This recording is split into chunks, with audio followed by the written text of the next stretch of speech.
Captain Tae-woo Kim stood by the large window of the diplomatic ship, watching the stars. The ship moved slowly toward the massive space station that served as the headquarters of the Galactic Council. After years of preparation, humanity was finally joining the community of spacefaring species. Tae-woo felt both proud and nervous. He straightened his blue uniform and touched the Earth patch on his shoulder. "Captain, we will dock in 20 minutes, said Officer Min Lee, looking up from her control panel. Tae-woo nodded. "Thank you, Min. Please tell the diplomatic team to get ready." The Earth ship, HSS Friendship, carried 30 people. Half were diplomats and half were crew. After humans discovered faster-than-light travel 5 years ago, they had found many alien civilizations living together under the Galactic Council's rules. Now, Earth was being invited to join them. Tae-woo walked to the meeting room where Ambassador Soo-min Park was reviewing documents with her team. "Are we ready, Ambassador?" Tae-woo asked. Soo-min looked up and smiled. "As ready as we can be, Captain. This is a big day for humanity." "Do we know what to expect?" Tae-woo sat down across from her. "Mostly formal talks and signing agreements. The Council has already approved our membership. Today is just making it official." She paused. "Though there might be some surprises, the Council hasn't shared all their rules yet." The ship docked smoothly at the station. When the doors opened, a group of aliens waited for them. The one in front was tall with blue-gray skin and 4 arms. He wore something like a robe with many colorful symbols. "Welcome, humans of Earth," the alien said in perfect English. "I am High Administrator Morvax of the Arthax species. On behalf of the 523 member species of the Galactic Council, I welcome you." Ambassador Soo-min stepped forward. "Thank you, High Administrator. We are honored to join the Council and look forward to peaceful cooperation among the stars." The next few hours passed in a blur of introductions and ceremonies. Tae-woo met representatives from dozens of species. Some looked almost human, while others were completely different. Floating gas clouds, insect-like beings, and creatures that seemed made of crystal. Finally, they reached the main event, the treaty signing ceremony in the Grand Assembly Hall. Thousands of representatives from across the galaxy watched as Earth formally joined the Council. After Ambassador Soo-min signed the primary treaty, Morvax brought out another document. "This is the Complete Weapons Ban Treaty," Morvax said. "All Council members must sign and follow it." Tae-woo and Soo-min exchanged concerned looks. "Weapons ban?" Soo-min asked carefully. "We weren't told about this." Morvax's 4 hands spread wide. "It is the foundation of our peaceful cooperation. For over 3,000 years, all firearms and energy weapons have been banned in Council space. No member species may possess, create, or use weapons designed to harm others." Tae-woo stepped forward. "With respect, High Administrator, how do species protect themselves?" "Protection is provided by the Council Security Force," Morvax said. "And there is little need for protection. Violence is extremely rare in civilized space." Soo-min looked troubled. "We need to discuss this with our government. We weren't prepared for this condition." Morvax's expression changed slightly. "The weapons ban is non-negotiable, Ambassador. If Earth wishes to join the Council and access interstellar trade routes, you must agree to decommission all weapons on your ships and colonies." The human delegation asked for a private room to discuss. Once alone, heated debate broke out. "We can't agree to this," said Defense Advisor Jun Choi. "It would leave our colonies defenseless." "But without Council membership, we'll be isolated," argued Trade Minister Hai Song. "No access to new technologies, no trade with other species." Tae-woo listened as the arguments went back and forth. Finally, Soo-min called for quiet. "We need to be practical," she said. "Earth needs to be part of the galactic community. The Council has maintained peace for thousands of years. Maybe their system works." After 2 hours of discussion, they reached a decision. Ambassador Soo-min signed the weapons treaty, with a note that Earth would have 1 year to remove all weapons from their ships and space colonies. When they returned, Morvax seemed pleased. "Welcome to a new era of peace for humanity," he said. 3 months later, Lieutenant Jiho Park watched as workers removed the missile launchers from the HSS Pioneer, Earth's first interstellar trade vessel. As the ship's engineer, Jiho understood how the weapon systems worked better than anyone. Seeing them dismantled felt wrong. "It feels like we're pulling out our own teeth," he said to Captain Ha-Yun Cho, who stood beside him. Ha-Yun nodded. "I don't like it either, but orders are orders. The council inspectors will be here next week, and we need to be compliant." The Pioneer was a large ship, designed to carry cargo between Earth and the new human colonies as well as trade with alien worlds. With the weapons gone, there would be more room for cargo, but Jiho worried about safety. "Captain, what if we encounter hostiles, pirates, something the council doesn't know about?" Ha-Yun sighed. "According to the council, pirates don't exist in their space. Criminal activities are quickly stopped by their security forces." "And you believe that?" Jiho asked. "I believe we need to adapt to their ways if we want to be part of their civilization," Ha-Yun replied. "But that doesn't mean I'm not concerned." Later that day, Jiho met with the other officers in the ship's mess hall. Security Chief Dae-Hyun looked especially unhappy. "My security team has nothing to work with now," Dae-Hyun complained. "Not even stun batons." Communications Officer Young Mi Lee tapped her datapad. "I've been studying council records. They really do seem to have very little crime or violence. Most species have lived in peace for centuries." "Or that's what they want us to believe," Science Officer Jun Seo-kang added. "Information can be controlled." Jiho pushed his food around his plate. "I keep thinking about Earth history. Every time someone created a new rule, humans found ways around it." Young Mai leaned forward. "What are you suggesting, Jiho?" "Nothing specific," he said quickly. "Just that humans are adaptable, creative. It's how we survived on Earth." Captain Ha-Yun joined them, sitting down with a cup of coffee. "I know everyone's worried. I am too. But we have our orders, and we're going to follow them." She looked around at their faces. "That said, I expect all of you to use your training and intelligence if we ever face danger. The council banned weapons, not thinking." 2 weeks later, the Pioneer passed inspection. All weapons had been removed, and the ship was certified as compliant with council regulations. As they prepared for their first official trade mission, Jiho couldn't shake his worries. The night before launch, he couldn't sleep. He walked through the cargo bay, looking at the mining equipment they were taking to the human colony on Proxima Centauri b. Drills, cutting tools, industrial lasers for breaking rocks, pressurized containers for collecting gas samples. Suddenly, an idea struck him. He picked up one of the industrial lasers used for cutting through stone. With some modifications, it could cut through other things too.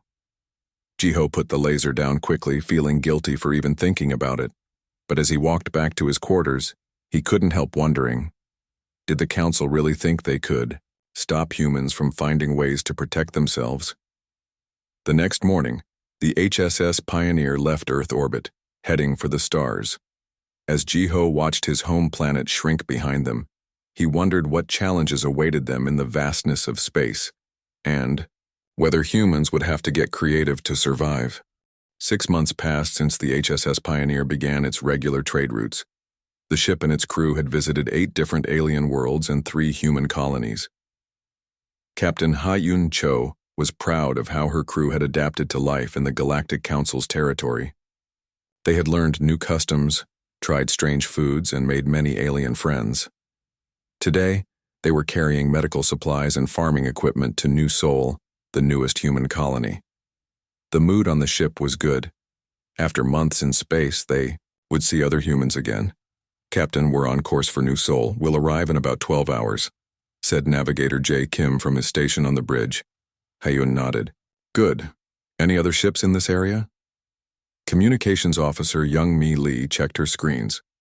"Just a Nelvari merchant vessel about 20 minutes ahead of us. They're following the same route." The Nelvari were peaceful traders with thin, tall bodies and skin that changed color with their emotions. The Pioneer had met them before, and Ha-Yun liked them. "Send them a friendly message," Ha-Yun said. "Ask if they want to meet at New Sol." Young Mi sent the message but looked confused. when she saw the reply. "Captain, they're not answering normally. I'm getting strange signals." "Put it on the speaker," Hyun ordered. Static filled the bridge, then a panicked voice broke through. "Any ships? Help! We are under attack. Pirates have boarded. Need assistance." Hyun stood up quickly. "Pirates?" The council said there were no pirates in this region. "The signal is real, Captain," Youngmi confirmed. "And I'm detecting another ship near the Nelvari vessel. It's not broadcasting any identification." "How far are we from them?" Hyun asked Navigator Jay. "About 15 minutes at top speed," he replied. Hyun didn't hesitate. "Set course to help them. Full speed." Security Chief Dae Hyun Yoon looked worried. "Captain, we have no weapons. What can we do against pirates?" Hyun's face was grim. "I don't know yet, but we can't ignore a distress call." She turned to Young Mi. "Contact the Council Security Force. Tell them we have a pirate attack and need immediate help." Young Mi sent the message and waited. After a minute, she shook her head. "They received our message, but the nearest security force ship is 3 days away. They advise us to stay clear of the area and continue to our destination." 3 days? Hyun couldn't believe it. "The Nelvari will be long gone by then." Engineer Ji-ho Park spoke up from his station. "Captain, I've been studying the other ship's energy readings. It's definitely not a council vessel. The design matches rumors I've heard about the Draxan Marauders." "Draxans?" Young Mi looked up. "I've read about them. They're not part of the council. They live in the unregulated space beyond council borders." Hyun frowned. "If they're not council members, they don't follow the weapons ban." "Exactly," Ji-ho said. "And according to my readings, their ship is heavily armed." The bridge grew quiet as everyone realized what this meant. They were racing toward a dangerous situation with no way to fight back. "We need options," Ha-un said. Finally. "We can't fight with weapons we don't have, but we can't abandon the Nelvari either." Science Officer Jun Seo Kang had been quiet until now. "Captain, may I suggest we observe first? We should get close enough to see what's happening but stay far enough to avoid immediate danger," Hyun agreed. "Good idea. Jay, take us in slowly. Young Mi, keep sending messages to both the Nelvari ship and the council." When they got closer, they could see both ships on their screens. The Nelvari merchant ship was stopped, and the larger Draxan vessel was attached to its side. "They forced their way inside," Daehyun said, studying the images. "Poor Nelvari. They're even less prepared for violence than we are." "Can we see inside either ship?" Ha-un asked. Junseo adjusted the sensors. "Not clearly, but I'm detecting movement between the ships. The pirates are taking cargo, and I think people too." Hyun felt sick. The council had promised peace and safety, but here was proof that the galaxy wasn't as peaceful as they claimed.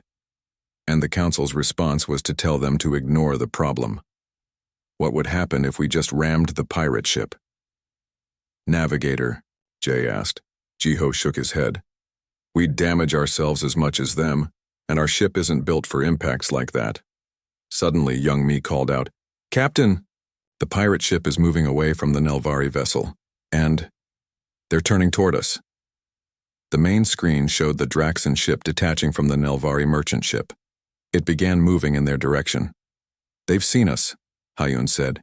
"Jay, prepare to run." "Wait," Ji-ho said. "Look at the Nelvari ship. It's not moving. They might have damaged its engines." Young Mi tried contacting the Nelvari ship again. This time, a weak signal came through. The image on the screen showed a Nelvari officer, his skin pale gray with fear and pain. "Thank you for responding, but you must leave," the Nelvari said. "They took half our crew. The rest of us are injured. Our engines are damaged. They will do the same to you." "We'll get help for you," Ha-Yun promised. Then the signal cut off. "Captain, the Draxan ship is increasing speed," Jay reported. "They're definitely coming for us now." Ha-Yun made a quick decision. "Turn around, we'll try to outrun them." "I've analyzed their ship," Junseo said. "They're heavily armed but slower than us. We might escape them." The Pioneer turned and accelerated away from the pirates. For a while, it seemed like they would escape. Then the ship shook violently, They fired some kind of energy weapon at us, Jiho reported. It didn't hit us directly, but it affected our rear shields. Ha-Yun gripped her chair. Can we go faster? Jiho checked his readings. Not without risking engine damage. They'll catch up to us in about 20 minutes. The bridge fell silent, as everyone realized what that meant. Soon the pirates would board their ship. They would take what they wanted: cargo, equipment, maybe even people. I refuse to let that happen, Ha-Yun said firmly. We need ideas. Now. Dae-hyun looked frustrated. If we had even basic weapons, we could fight back. But the council took everything. Jiho had been quiet, staring at his control panel. Now he looked up with a strange expression on his face. Captain, he said slowly, the council banned weapons, but they didn't ban tools. Ha-Yun looked at him. What do you mean? We have mining equipment in Cargo Bay 3, industrial cutters, drills, high-pressure sprayers. They're not weapons, but they could be used as weapons. Junseo caught on quickly. The medical supplies too. Some chemicals, if mixed correctly, could create non-lethal gases or foams. Ha-Yun's eyes widened. Are you suggesting we turn our tools into weapons? Jiho nodded. The ban specifically prohibits devices designed primarily as weapons, but there's nothing against using tools for self-defense. It would take time to modify everything, Dae-hyun said. Do we have enough? Ha-Yun checked the ship's position. The pirate vessel was gaining on them, but not quickly. If we slow down, just enough to stay ahead of them, we might buy ourselves an hour, she said. Would that be enough time? Jiho thought for a moment. If everyone helps, yes. Ha-Yun made her decision. Jay, adjust our speed. Everyone else, we have work to do. The council took our weapons, but they forgot something important about humans. What's that, Captain? Young-mi asked. Ha-Yun smiled grimly. When faced with a problem, humans get creative. The crew of the HSS Pioneer raced against time. They had less than an hour before the pirate ship would catch them. Captain Ha-Un Cho called all hands to Cargo Bay 3, where engineer Jiho Park was already looking through their mining equipment. Listen, up everyone, Ha-Yun said to the gathered crew. We are about to be boarded by pirates. The council can't help us. We must help ourselves. She turned to Jiho. Lieutenant Park has a plan. We will use our tools as defensive weapons. Some crew members looked confused, others scared. Nobody had trained for this situation. Jiho stepped forward. The mining equipment we're carrying can be modified. We'll divide into teams.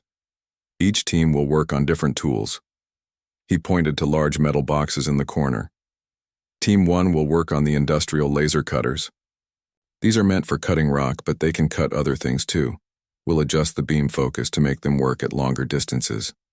Next, he moved to tall cylinders with hoses attached.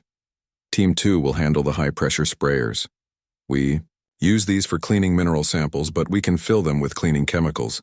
Not deadly, but very unpleasant if sprayed in someone's face. Jiho continued giving assignments. The hydraulic presses could be turned into powerful hammers. The magnetic field generators used for sorting metal ores could pull weapons from the pirates' hands. Security Chief Dae-hyun took charge of organizing the defense. We need to funnel the pirates into narrow spaces where they can't use. Their numbers against us, he explained. Meanwhile, Science Officer Junseo Kang worked with the medical team. They mixed chemicals that could create smoke screens or sticky foam that would harden quickly, trapping anyone caught in it.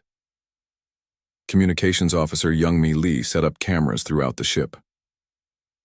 We need to record everything, she told Ha-Un. To prove we acted in self-defense, not aggression. Ha-Un nodded. Good thinking.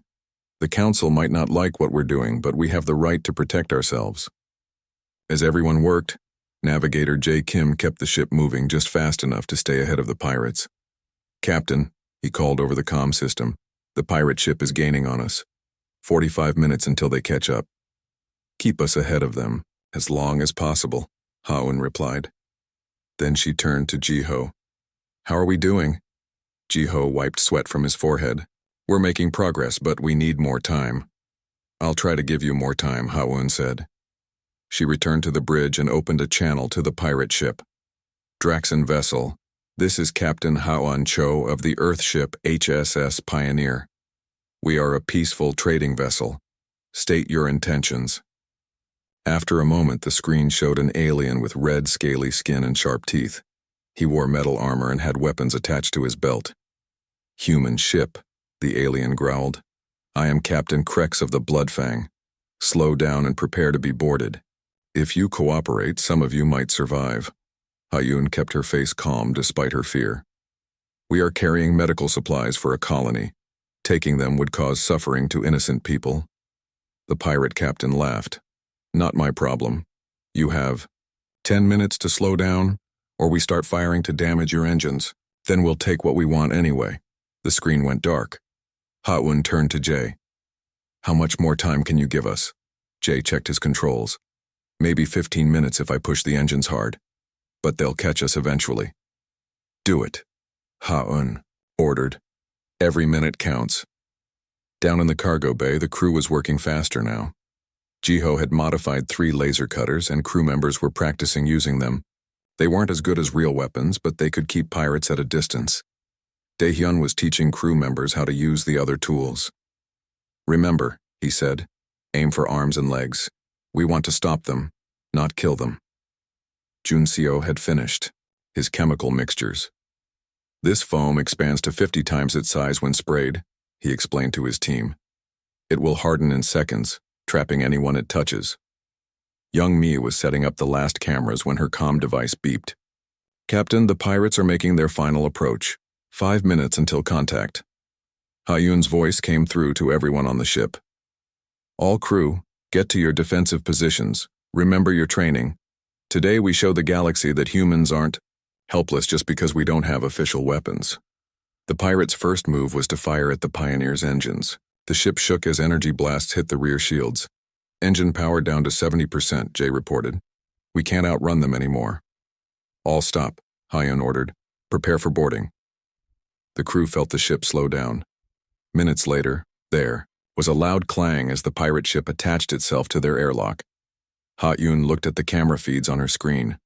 20 crew members were positioned in the corridors leading from the airlock. They held their modified tools, looking nervous, but determined. They're cutting through the outer airlock door, Young Mi reported. Hayun took a deep breath. Everyone stay calm. Let them come inside. Don't attack until they make the first move. The inner airlock door slid open. 10 Draxan pirates rushed in carrying energy weapons and blades. They looked confident, expecting easy prey. Find the captain and the cargo, ordered the lead pirate. Kill anyone who resists. The pirates moved down the main corridor. When they reached the first junction, they found their path blocked by a barrier made from storage containers. As they hesitated, foam sprayers hidden in the ceiling activated. White foam rained down on 3 pirates, expanding rapidly. They shouted in surprise as the foam hardened, trapping them in place. The other pirates raised their weapons, looking for targets. From behind overturned tables and makeshift barriers, the human crew activated their modified mining lasers. Red beams shot out, not powerful enough to kill but strong enough to cut through the pirates' armor. 2 Draxans dropped their weapons, yelling in pain as the lasers burned their arms. It's a trap, one pirate shouted. The lead pirate fired his energy weapon at the human barricade. Press forward, they're just using tricks. More pirates poured in from the airlock. The corridor filled with smoke from Junseo's smoke bombs, making it hard for the pirates to see. In the confusion, crew members using the hydraulic hammers rushed forward, striking at the pirates' legs and weapons. On the bridge, Hayun watched the battle through the cameras. The humans were holding their own, using their makeshift weapons creatively. When one tactic stopped working, they switched to another. Captain Krex is coming through the airlock, Young Mi reported. He looks angry. Hayun saw the pirate captain. On the screen, he was larger than the others with more elaborate armor. He carried a large energy rifle and was shouting orders to his crew. All teams, focus on the big one, Hayun ordered. That's their leader. 3 crew members activated magnetic field generators. The powerful magnets pulled at Krex's metal armor and weapon. He struggled to move forward, fighting against the invisible force. What is this? He growled. What kind of weapons are these? Jiho stepped out from behind a barrier, holding a modified laser cutter. "Not weapons," he said. "Just tools. Very useful tools." Before Krex could reply, foam sprayed from both sides of the corridor. The pirate captain tried to jump away, but the expanding foam caught his legs and quickly hardened. He fell forward, dropping his weapon. Within minutes, the remaining pirates were retreating to their ship. They had expected easy victims, not organized resistance. 5 of their crew were captured, including Captain Krex. As the pirate ship detached and fled, cheers broke out across the Pioneer. The humans had faced their first space battle without conventional weapons, and won. Ha-Un smiled at her crew, on the bridge. "Send a message to the council. Tell them we've captured pirate prisoners and need instructions. And send another message to the Nelvari ship.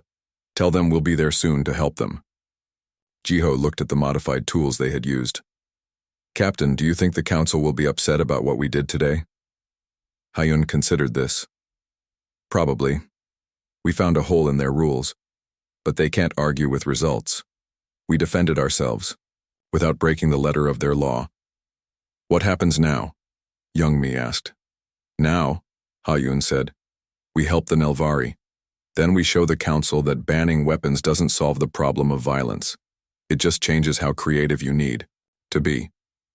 2 weeks after the battle with the pirates, Captain Ha-Un Cho stood in the grand meeting hall of the Galactic Council. The circular room had hundreds of seats arranged in rising tiers, each filled with representatives from different species.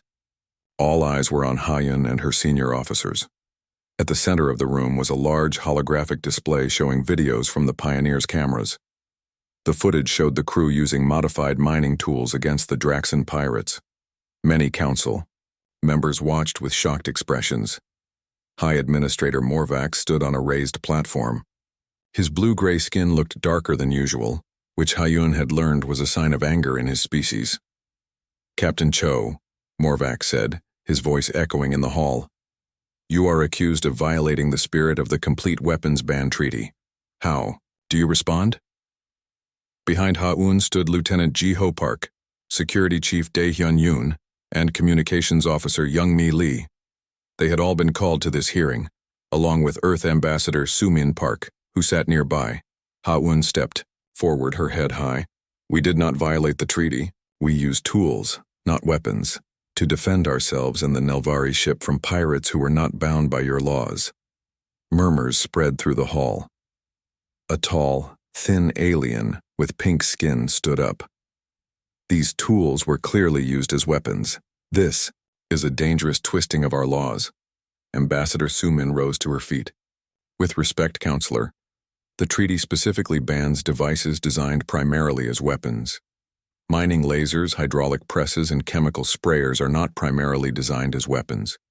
They are industrial tools that my people creatively repurposed in an emergency." Another council member, a floating cloud of gas contained in a transparent sphere, moved forward. "The question is not just about the letter of the law, but its intent. Humans have found a loophole that undermines the peace we have maintained for millennia." High Administrator Morvax nodded. "Exactly. If all species start repurposing tools as the humans have done, our peaceful society could collapse." Ha-Un couldn't stay silent any longer. "What about the Nelvari ship? They followed your rules completely. They carried no weapons of any kind. Half their crew was taken by the pirates before we arrived. Where was your peace then?" The room grew quiet. Then a small insect-like alien stood up. "The human raises a valid point. My trade vessels have reported similar pirate attacks in the outer regions. The Council security force is often too far away to help." More voices joined in, some supporting the humans, others condemning them. The debate grew louder until Morvax called for order. "We will hear testimonies from witnesses," he announced. A Nelvari stepped forward, his skin shimmering with blue and green colors, signs of respect and gratitude in their species. "I am Captain Thelen of the merchant ship Bright Star. The humans saved my remaining crew. Without their help, we would all have been taken or killed." Next came the captured pirate Captain Krex, guarded by Council security officers. His scales were dull and he wore restraints on his wrists. "These humans tricked us," Krex growled. They pretended to be helpless but had hidden weapons. Not weapons, Jiho interrupted. Tools. Krex bared his sharp teeth. They burned through our armor with lasers and trapped us in hardening foam. If those aren't weapons, I don't know what are. Young Mi stepped forward. May I speak? When Morvax nodded, she continued. We have compiled data on pirate attacks in Council space over the past 5 years. There were over 200 reported incidents, most in outer regions far from security force patrols. She projected charts and maps onto the central display. As you can see, attacks have increased by 60% in the last 2 years. Many go unreported because victims don't survive or are taken as prisoners. The council members studied the data, many looking troubled. This information contradicted the image of perfect peace they had portrayed. Ambassador Su Min seized the moment. The council has ignored a growing problem. The weapons ban works well in central regions where security is tight, but in the outer areas, law-abiding ships are easy targets for those who don't follow your rules. Ha-Yun added, We didn't bring weapons to space because we respect your laws. But when faced with danger, humans found another way to protect themselves. We used what we had, our tools and our minds. The debate continued for hours. Some council members wanted to punish the humans for their creative interpretation of the rules. Others were more concerned about the pirate attacks that had gone unaddressed for so long. Finally, High Administrator Morvax called for a decision. We have heard enough. The council will now vote on 2 matters. First, whether the humans violated the weapons ban. Second, what should be done about the pirate threat in the outer regions. The voting took nearly an hour. When it was done, Morvax announced the results. On the first matter, the council has decided that the humans did not technically violate the letter of the weapons ban treaty, as their tools were not primarily designed as weapons. He paused, looking directly at Ha-Un. However, we find that they violated the spirit of peace that the treaty promotes. Ha-Yun started to protest, but Ambassador Su Min placed a warning hand on her arm. Morvax continued. On the second matter, the council acknowledges that pirate attacks are a growing concern in the outer regions. We will increase security force, patrols, and develop new strategies to protect merchant vessels. He raised all 4 of his hands for silence before continuing. As for the humans, we have a special ruling. You may continue to use your tools for self-defense under strict conditions. You must document all modifications made to standard equipment and share these designs with the council for approval. This wasn't what Ha-Un had expected. She glanced at Jiho, who looked equally surprised. Furthermore, Morvax added, human ships will be required to assist any vessel in distress if they are the closest responders, using their defensive capabilities to protect others until council forces arrive. Ambassador Su Min bowed respectfully. The humans accept these terms. We are pleased to help maintain peace in council space. As the hearing ended, Ha-Yun and her officers were approached by representatives from several species. Many seemed curious rather than angry. How did you modify the mining lasers? One asked Jiho. Our tools have similar functions, but we never thought to use them that way. Daehyun was questioned about their defensive tactics. You positioned your crew remarkably well despite having no combat training. How did you know what to do? Even young Mi found herself explaining human communication systems to interested aliens. We made sure to record everything to prove we acted only in self-defense. As they left the council chamber, Ha-Un noticed Ambassador Su Min smiling. What are you thinking, Ambassador? Ha-Yun asked. I'm thinking that humans have just found their place in the galaxy, Su Min replied. We're not the strongest or the most advanced species, but we might be the most adaptable. Ha-Yun looked back at the council chamber. They don't seem happy about it. No, Su Min said, but they respect it, and that's a start. That evening, news of the hearing spread across council space. Many species who had worried about traveling in the outer regions now looked at humans differently. Perhaps these newcomers to the galaxy had something valuable to offer after all, the ability to follow the rules while finding creative solutions to dangerous problems. Back on the Pioneer, Ha-Un gathered her crew. The council has given us permission to continue using our defensive tools, and they want us to share our designs with them. Ji-ho grinned. Does this mean I can officially work on my modifications now? Yes, Ha-Un said. In fact, I think we're going to be very busy. I've received messages from 12 different merchant captains asking if they can visit our ship to see our tools in action. Young Mai laughed. So we went from being rule breakers to teachers in one day? That's humans for you, Dae-hyun said. We adapt quickly. Ha-Un looked at her crew with pride.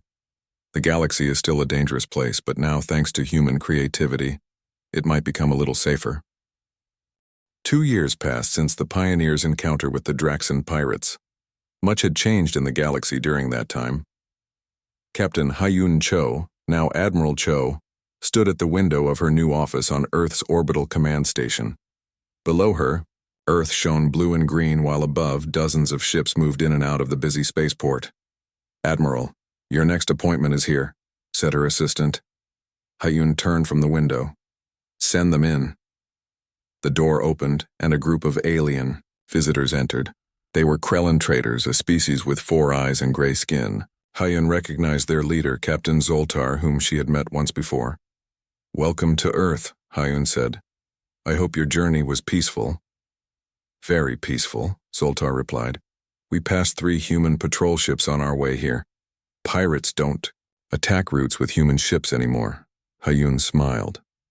I'm glad to hear it. How can we help you today? Zoltar stepped forward. We want to upgrade our ship with what you call emergency fabrication systems. Many ships in our trading fleet have been attacked this past year. Of course, Ha-Yun said.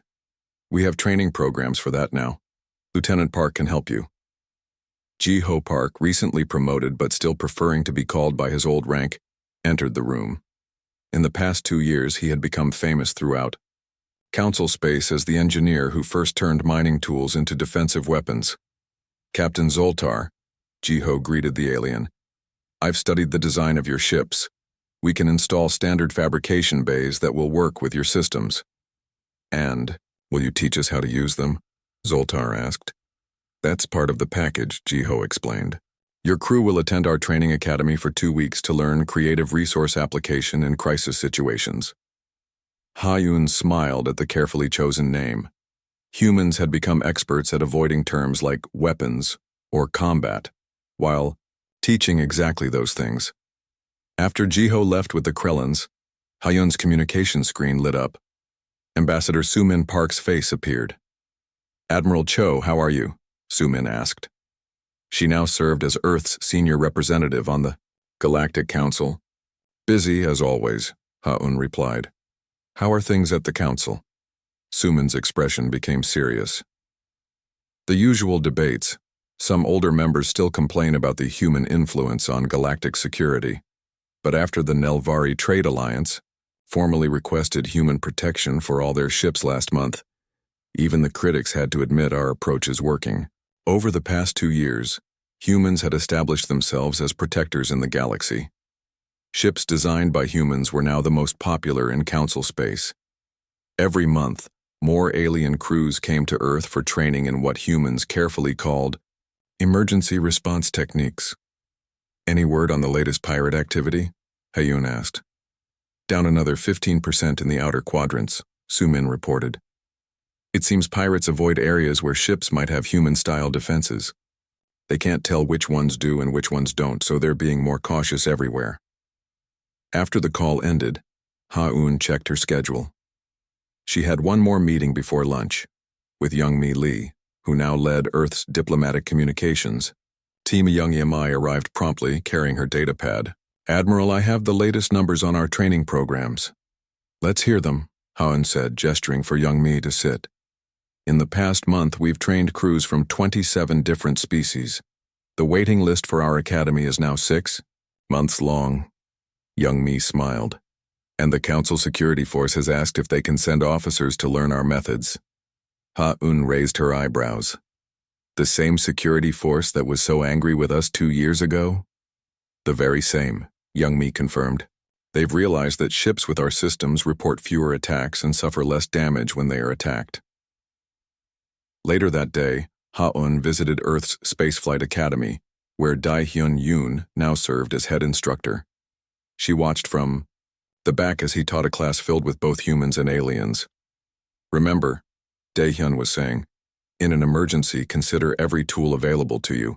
This food processor can be reconfigured in 3 minutes to spray cooking oil at high pressure, creating a slippery floor to slow down boarders. The students took notes eagerly. Ha-un noticed how the alien students seemed especially impressed.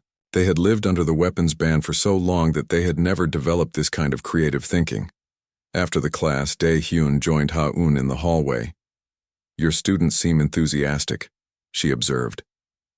Dae-hyun nodded. They are, especially after they hear about the pioneer story. It's becoming something of a legend now. A legend? Ha-un laughed. It was only 2 years ago. But it changed everything, Dae-hyun pointed out. Before that, most species just accepted that they were helpless against pirates. You showed them another way. Ha-yun thought about this as she returned to her office. On her desk was a report from Jun Seo-kang, who now led a research team developing new, dual-purpose tools. His latest project was a cleaning robot that could quickly transform into a security drone. As she read the report, Ha-yun's communication screen lit up again. This time it was High Administrator Morvax of the Galactic Council. Admiral Cho, Morvax greeted her, his tone formal but not unfriendly. I hope this message finds you well. High Administrator, Ha-yun replied with equal formality. What can I do for you? Morvax seemed uncomfortable. The Council has been discussing the effectiveness of human security methods. We have decided to officially recognize Earth's contribution to galactic peace. Ha-yun tried not to show her surprise. That is an honor, High Administrator. Furthermore, Morvax continued, we would like to create a joint security task force. Human instructors would work with Council security forces to establish new protocols for the outer regions. This was a major shift. For 2 years, the Council had accepted human methods but never officially endorsed them. This announcement meant they were finally admitting that the weapons ban alone wasn't enough to ensure peace. Earth would be pleased to cooperate, Ha-un said carefully. After the call ended, Ha-un sat back in her chair thinking about how much had changed. When humans first joined the Council, they had been told to give up their weapons and trust in a system they didn't fully understand. Now that same Council was asking humans to help improve the system. That evening, Ha-un met with Ji-ho, Young-mi, and Dae-hyun at a small restaurant overlooking the spaceport. They had all been busy with their new responsibilities, and it had been months since the old Pioneer crew had gathered together. To the Pioneer, Ha-yun said, raising her glass in a toast. The ship that started it all. To creative thinking, Ji-ho added. To finding solutions inside the rules, Dae-hyun said. Young-mi smiled. To humans being humans even in space. They watched through the window as ships took off and landed. Many of them now carried human-designed defensive systems. Some were staffed by mixed crews of humans and aliens, all trained in Earth's methods. You know what the Nelvari ambassador said to me yesterday? Young-mi asked. He said that humans didn't change the rules of the galaxy. We just showed everyone how flexible those rules could be.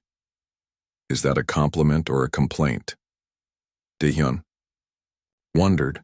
Both, I think, Ha-yun said. The Council wanted peace and their weapons ban was supposed to create it. But they forgot that weapons are just tools and tools are just things. It's minds that make the difference. Ji-ho nodded.